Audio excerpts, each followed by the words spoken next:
महानगरपालिका महिला व बाल विकास विभागाच्या सहकार्याने गुलशन स्पोर्टिंग सोसायटी व सेवा फाउंडेशनने आयोजित केलेल्या या कार्यक्रमात हजारो महिला सहभागी झाल्या होत्या।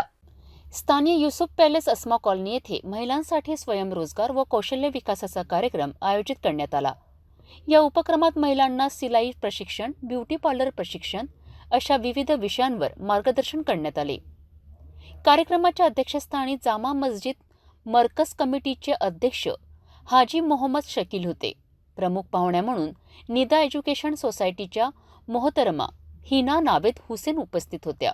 याशिवाय डॉक्टर हसीना शाह, डॉक्टर अस्मा खान, योगिता गिरासे, डॉक्टर शलाका बारी आणि अनेक मान्यवरांनी महिलांना प्रेरणा दिली।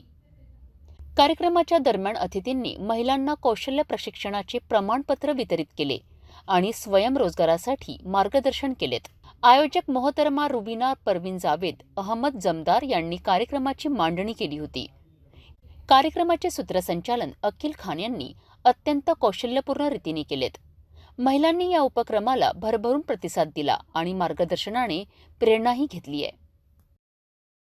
अमरावतीतील महिलांसाठी असलेला हा उपक्रम रोजगाराच्या संधी निर्माण करण्यास मोठा हातभार ठरेल अशी अपेक्षा आहे।